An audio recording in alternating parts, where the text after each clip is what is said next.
जय श्री कृष्ण। राधे राधे। आपका भक्ति कथा चैनल पर स्वागत है। आपका दिन शुभ और मंगलमय हो। आज दिनांक है 18 नवंबर और दिन मंगलवार है।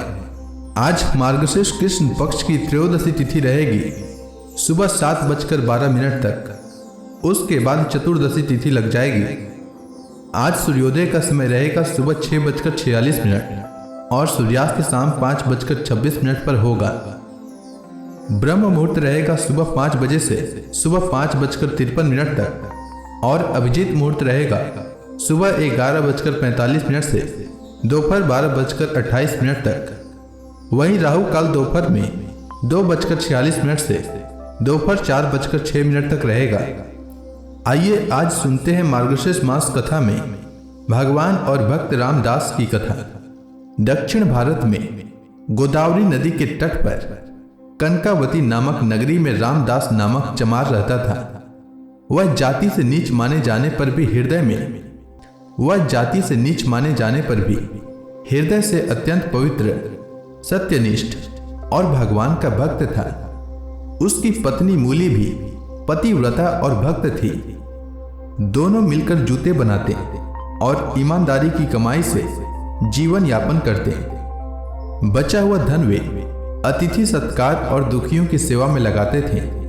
रामदास का मन हर समय भगवान में लीन रहता। उसे कीर्तन में सुनी एक पंक्ति हरि मैं जैसो तैसो तेरो अत्यंत प्रिय थी। वह हर काम करते समय यही गुनगुनाता रहता। भगवान भाव के भूखे हैं, इसलिए वे उसके निर्मल भाव से प्रसन्न हुए। एक दिन एक चोर 1 सालग्राम की स्वर्णमयी मूर्ति चुरा कर लाया और जूते के बदले रामदास को दे दी। रामदास ने अनजाने में उस मूर्ति को पत्थर समझकर अपने औजार उसी पर चलाने लगा, पर उसके हृदय में भगवान का नाम था। भगवान को उसकी भाव भक्ति इतनी भाई कि वे उस पत्थर के रूप में ही वहां वास करने लगे। थोड़ी देर बाद एक ब्राह्मण उधर से गुजरा। उसने मूर्ति देखकर उसे खरीद ली और विधि पूर्वक पूजा करने लगा, परंतु उसका हृदय लोभ, अहंकार और स्वार्थ से भरा था। भगवान ने अनुभव किया कि रामदास की निष्काम भक्ति उनकी विधि पूर्वक पूजा से श्रेष्ठ है। इसलिए उन्होंने ब्राह्मण को स्वप्न में आदेश दिया कि वह मूर्ति रामदास को लौटा दे। प्रातः ब्राह्मण ने सालग्राम जी को लेकर रामदास के घर जाकर सब कुछ बताया। रामदास अत्यंत भाव विभोर हुआ। उसने मूर्ति को श्रद्धा पूर्वक स्थापित कर प्रेम पूर्वक भजन किया। धीरे धीरे उसका हृदय भगवान के प्रेम से पिघल गया। वह दर्शन की तीव्र लालसा से रात दिन प्रभु दर्शन दो की रट लगाने लगा। भगवान अपने भक्त की पुकार अनसुनी नहीं करते। वे एक वृद्ध ब्राह्मण के रूप में प्रकट हुए और रामदास से उसकी साधना का रहस्य पूछा। रामदास ने दीनता भरे स्वर से सब कुछ बताया। भगवान ने उसकी परीक्षा ली, पर अंत में उसके दृढ़ विश्वास और निष्काम प्रेम से प्रसन्न होकर कहा, वत्स रामदास, तूने अपने प्रेम से मुझे वश में कर लिया। जाति नहीं बदलती, परंतु भक्त का पद ब्राह्मणों से भी ऊंचा हो जाता है। तत्पश्चात भगवान श्री मदन मोहन ने अपने साक्षात रूप का दर्शन दिया। प्रकाश से आकाश भर गया। रामदास परम आनंद में डूब गया। फिर प्रभु अंतर्धान हो गए और रामदास अपने जीवन के अंत तक भजन संकीर्तन में तल्लीन रहा। अंततः उसने देह त्याग कर भगवान के नित्य धाम वैकुंठ में स्थान पाया। इस कथा से यह शिक्षा मिलती है कि भगवान जाति, रूप, शिक्षा या विधि नहीं देखते। वे केवल शुद्ध हृदय और निष्काम प्रेम को स्वीकार करते हैं। भक्ति में नियम से अधिक आवश्यक है सच्चा भाव और पूर्ण समर्पण। तो प्रेम से बोलिए भगवान विष्णु की जय, उनके प्यारे भक्त रामदास जी की जय। अब आइए सुनते हैं भागवत पुराण का आज का अध्याय। श्री मैत्रेय जी कहते हैं, उत्तम गुणों से सुशोभित मनु कुमारी देवहूति ने जब ऐसी वैराग्य युक्त बातें कही, तब कृपालु कर्दम मुनि को भगवान विष्णु के कथन का स्मरण हुआ और उन्होंने उससे कहा। कर्दम जी बोले, दोष रहित राजकुमारी, तुम अपने विषय में इस प्रकार खेद न करो। तुम्हारे गर्भ में अविनाशी भगवान विष्णु शीघ्र ही पधारेंगे। प्रिय, तुमने अनेक प्रकार के व्रतों का पालन किया है, अतः तुम्हारा कल्याण होगा। अब तुम संयम, नियम, तप और दान आदि करती हुई श्रद्धापूर्वक भगवान का भजन करो। इस प्रकार आराधना करने पर श्री हरि तुम्हारे गर्भ से अवतीर्ण होकर मेरा यश बढ़ावेंगे और ब्रह्म ज्ञान का उपदेश करके तुम्हारे हृदय की अहंकारमय ग्रंथि का छेदन करेंगे। श्री मैत्रेय जी कहते हैं, विदुर जी, प्रजापति कर्दम के आदेश में गौरव बुद्धि होने से देवहूति ने उस पर पूर्ण विश्वास किया और वह निर्विकार जगत गुरु भगवान श्री पुरुषोत्तम की आराधना करने लगी। इस प्रकार बहुत समय बीत जाने पर भगवान मधुसूदन कर्दम जी के वीर्य का आश्रय ले उसके गर्भ से इस प्रकार प्रकट हुए जैसे काष्ठ में से अग्नि।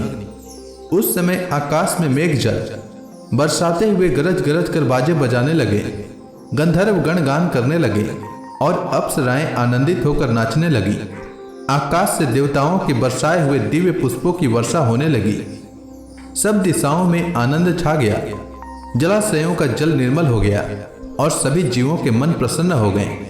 इसी समय सरस्वती नदी से घिरे हुए कर्दम जी के उस आश्रम में मरीचि आदि मुनियों के सहित श्री ब्रह्मा जी आए। शत्रु दमन विदुर जी, स्वतः सिद्ध ज्ञान से संपन्न अजन्मा ब्रह्मा जी को यह मालूम हो गया था कि साक्षात पर ब्रह्म भगवान विष्णु सांख्य शास्त्र का उपदेश करने के लिए अपने विशुद्ध सत्व में अंश से अवतीर्ण हुए हैं। अतः भगवान जिस कार्य को करना चाहते थे उसका उन्होंने विशुद्ध चित्त से अनुमोदन एवं आदर किया और अपनी संपूर्ण इंद्रियों से प्रसन्नता प्रकट करते हुए कर्दम जी से इस प्रकार कहा। श्री ब्रह्मा जी ने कहा, प्रिय कर्दम, तुम दूसरों को मान देने वाले हो। तुमने मेरा सम्मान करते हुए जो मेरी आज्ञा का पालन किया है, इससे तुम्हारे द्वारा निष्कपट भाव से मेरी पूजा संपन्न हुई है। पुत्रों को अपने पिता की सबसे बड़ी सेवा यही करनी चाहिए कि जो आज्ञा ऐसा कहकर आदर पूर्वक उनके आदेश को स्वीकार करें। बेटा, तुम सबे हो, तुम्हारी ये सुंदरी कन्याएं अपने वंशों द्वारा इस सृष्टि को अनेक प्रकार से बढ़ावेंगी। अब तुम इन मरीचि आदि मुनिवरों को इनके स्वभाव और रुचि के अनुसार अपनी कन्याएं समर्पित करो और संसार में अपना सुयश फैलाओ। मुने, मैं जानता हूं जो संपूर्ण प्राणियों की निधि हैं, उनके अभिष्ट मनोरथ पूर्ण करने वाले हैं। वे आदि पुरुष श्री नारायण ही अपनी योग माया से कपिल के रूप में अवतीर्ण हुए हैं।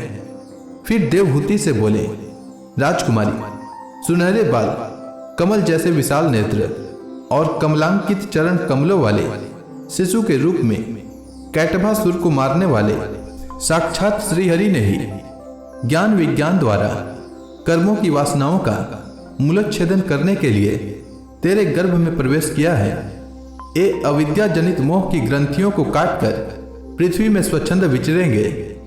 ये सिद्ध गणों के स्वामी और सांख्याचार्यों के भी माननीय होंगे। लोक में तेरी कीर्ति का विस्तार करेंगे और कपिल नाम से विख्यात होंगे। श्री मैत्रेय जी कहते हैं, विदुर जी, जगत की सृष्टि करने वाले ब्रह्मा जी उन दोनों को इस प्रकार आश्वासन देकर नारद और सनकादि को साथ ले हंस पर चढ़कर ब्रह्मलोक को चले गए। ब्रह्मा जी के चले जाने पर कर्दम जी ने उनके आज्ञानुसार मरीचि आदि प्रजापतियों के साथ अपनी कन्याओं का विधि पूर्वक विवाह कर दिया। उन्होंने अपनी कला नाम की कन्या मरीचि को, अनसुया अत्रि को, श्रद्धा अंगिरा को और हविर्भू पुलस्त्या को समर्पित की। पुलह को उनके अनुरूप गति नाम की कन्या दी। क्रतु के साथ परम साध्वी क्रिया का विवाह किया। भृगु जी को ख्याति और वशिष्ठ जी को अरुंधति समर्पित की। अथर्वा ऋषि को शांति नाम की कन्या दी, जिससे यज्ञ कर्म का विस्तार किया जाता है। कर्दम जी ने उन विवाहित ऋषियों का उनकी पत्नियों के सहित खूब सत्कार किया। विदुर जी, इस प्रकार विवाह हो जाने पर वे सब ऋषि कर्दम जी की आज्ञा ले अति आनंद पूर्वक अपने अपने आश्रमों को चले गए।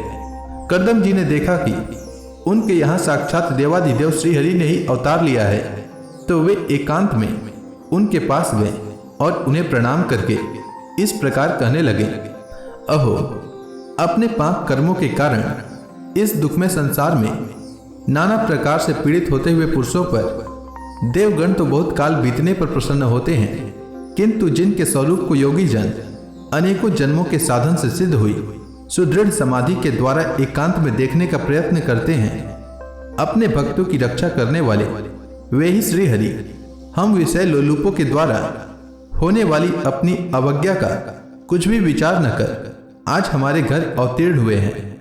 आप वास्तव में अपने भक्तों का मान बढ़ाने वाले हैं। आपने अपने वचनों को सत्य करने और सांख्य योग का उपदेश करने के लिए ही मेरे यहाँ अवतार लिया है।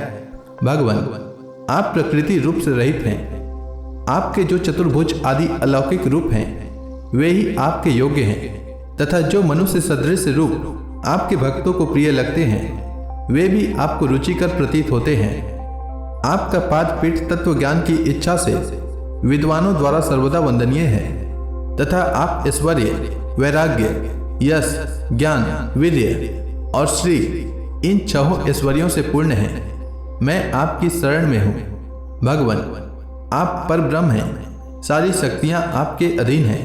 प्रकृति, पुरुष, महतत्व, काल, त्रिविध अहंकार, समस्त लोक एवं लोकपालों के रूप में आप ही प्रकट हैं, तथा आप सर्वज्ञ परमात्मा ही इस सारे प्रपंच को चेतन शक्ति के द्वारा अपने में लीन कर लेते हैं। अतः इन सब से परे भी आप ही हैं। मैं आप भगवान कपिल की शरण लेता हूँ।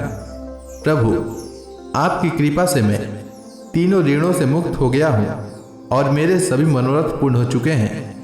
अब मैं संन्यास मार्ग को ग्रहण कर आपका चिंतन करते हुए शोक रहित होकर विचरूंगा। आप समस्त प्रजाओं के स्वामी हैं, अतएव इसके लिए मैं आपकी आज्ञा चाहता हूँ। श्री भगवान ने कहा, मुने, वैदिक और लौकिक सभी कर्मों में संसार के लिए मेरा कथन ही प्रमाण है। इसलिए मैंने जो तुमसे कहा था कि मैं तुम्हारे यहाँ जन्म लूंगा, उसे सत्य करने के लिए ही मैंने यह अवतार लिया है। इस लोक में मेरा यह जन्म लिंग शरीर से मुक्त होने की इच्छा वाले मुनियों के लिए आत्मदर्शन में उपयोगी प्रकृति आदि तत्वों का विवेचन करने के लिए ही हुआ है। आत्मज्ञान का यह सूक्ष्म मार्ग बहुत समय से लुप्त हो गया है। इसे फिर से प्रवर्तित करने के लिए ही मैंने यह शरीर ग्रहण किया है, ऐसा जानो। मुने, मैं आज्ञा देता हूँ, तुम इच्छानुसार जाओ और अपने संपूर्ण कर्म मुझे अर्पण करते हुए दुर्जय मृत्यु को जीतकर मोक्ष पद प्राप्त करने के लिए मेरा भजन करो। मैं स्वयं प्रकाश और संपूर्ण जीवों के अंतःकरणों में रहने वाला परमात्मा ही हूँ। अतः जब तुम विशुद्ध बुद्धि के द्वारा अपने अंतःकरण में मेरा साक्षात्कार कर लोगे, तब सब प्रकार के शोकों से छुटकर निर्भय पद मोक्ष प्राप्त कर लोगे। माता देवहूति को भी मैं संपूर्ण कर्मों से छुड़ाने वाला आत्मज्ञान प्रदान करूंगा, जिससे यह संसार रूप भय से पार हो जाएंगी। श्री मैत्रेय जी कहते हैं, भगवान कपिल के इस प्रकार कहने पर प्रजापति कर्दम जी उनकी परिक्रमा कर प्रसन्नता पूर्वक वन को चले गए। वहां अहिंसा में संन्यास धर्म का पालन करते हुए वे एकमात्र श्री भगवान की शरण हो गए, तथा अग्नि और आश्रम का त्याग करके निस्संग भाव से पृथ्वी पर विचरने लगे, जो कार्य कारण से अतीत है, सत्वादी गुणों का प्रकाशक एवं निर्गुण है और अनन्य भक्ति से ही प्रत्यक्ष होता है। उस पर ब्रह्म में उन्होंने अपना मन लगा दिया। वे अहंकार, ममता और सुख दुख आदि द्वंद्वों से छुटकर समदर्शी हो सब में अपने आत्मा को ही देखने लगे। उनकी बुद्धि अंतर्मुख एवं शांत हो गई। उस समय धीर कर्दम जी शांत लहरों वाले समुद्र के समान जान पड़ने लगे। परम भक्ति भाव के द्वारा सर्वांतर्यामी सर्वज्ञ श्री वासुदेव में चित्त स्थिर हो जाने से वे सारे बंधनों से मुक्त हो गए। संपूर्ण भूतों में अपने आत्मा श्री भगवान को और संपूर्ण भूतों को आत्म स्वरूप श्री हरि में स्थित देखने लगे। इस प्रकार इच्छा और द्वेष से रहित सर्वत्र समबुद्धि और भगवत भक्ति से संपन्न होकर श्री कर्दम जी ने भगवान का परम पद प्राप्त कर लिया। तो इसी के साथ यह अध्याय समाप्त हुआ। इसके आगे की भागवत पुराण की कथा मैं कल के मार्गशीर्ष मास कथा में सुनाऊंगा। तब तक के लिए भगवान श्रीहरि का नाम जपते रहें। तो प्रेम से बोलिए भगवान विष्णु की जय, समस्त देवी देवताओं की जय।